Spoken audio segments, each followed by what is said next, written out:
Hi buddies, welcome to our channel Sports Jaga. It's exclusive.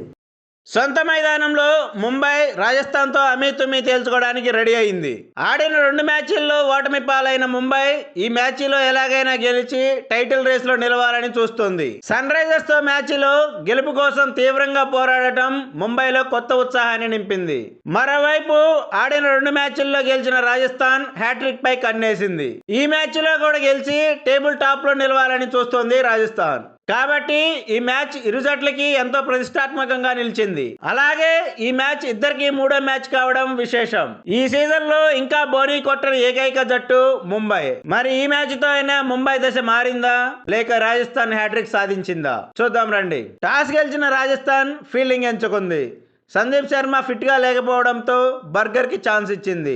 Mumbai same team తోనే బరిలోకి దిగింది. First batting దిగిన ముంబైపై Trent bowl సంచలన bowling తో శివాలెత్తాడు. ఫస్ట్ ఓవర్ లోనే రోహిత్ శర్మ నమందీర్లను డకౌట్ చేయడంతో పాటు తొలి ఓవర్ లో 1 పరుగే ఇచ్చి 2 వికెట్లు తీయడంతో ముంబై కష్టాల్లో పడింది. తన 2వ ఓవర్లో కూడా బ్రేవిస్ ని డకౌట్ చేయడంతో 2 ఓవర్లకి కేవలం 4 పరుగులు మాత్రమే ఇచ్చి 3 వికెట్లు తీశాడు. మరోవైపు ఇషాన్ కిషన్ ని బర్గర్ అవుట్ చేయడంతో కేవలం 20 పరుగులకే 4 వికెట్లు కోల్పోయింది ముంబై. ఈ దశలో తిలక్ వర్మ, హార్దిక్ పాండ్యా అటాకింగ్ బ్యాటింగ్ తో స్కోర్ బోర్డ్ ని పరుగులు పెట్టించారు. ఓ దశలో 9 ఓవర్లకు 74 పరుగులు చేసి మంచి స్థితిలో నిలిపారు. కానీ నెక్స్ట్ ఓవర్ లో చాహల్ హార్దిక్ పాండ్యాని అవుట్ చేసి ముంబైకి జలక్కిచ్చాడు. అక్కడి నుండి వరుస వికెట్లు కోల్పోయిన ముంబై 20 ఓవర్లలో కేవలం 125 పరుగులు మాత్రమే చేయగలిగింది. టాప్ ఆర్డర్ ని బౌల్డ్ కుప్పకూల్చితే మిడిల్ ఆర్డర్ ని చాహల్ కకావికలం చేశాడు. స్వల్ప లక్ష్యంతో బరిలోకి దిగిన రాజస్థాన్ ని మఫాగా తొలి ఓవర్లోనే దెబ్బతీశాడు. మరోసారి జైస్వాల్ ఫెయిల్ అవడం నిరాశ కలిగించింది.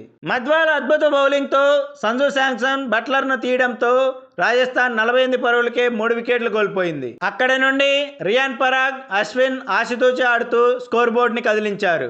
88 పరుగుల వద్ద అశ్విన్ అవుట్ అయినా రియాన్ పరాగ్ తన అద్భుత అటాకింగ్ బ్యాటింగ్ తో హ్యాట్రిక్ విజయాన్ని అందించాడు రాజస్థాన్ కి. దీంతో పాటు ఆరెంజ్ క్యాప్ ని సొంతం చేసుకున్నాడు. ఈ విజయంతో రాజస్థాన్ 6 పాయింట్లతో టేబుల్ టాపర్ గా నిలిచింది. ట్రెంట్ బౌల్డ్ కి player of the match award లభించింది. ఈ వీడియో మీకు నచ్చినట్లయితే లైక్ చేయండి, షేర్ చేయండి. ఇలాంటి మరిన్ని అప్డేట్స్ కోసం please subscribe our channel. Bell icon click చేయడం మర్చిపోకండి. Thank you buddies.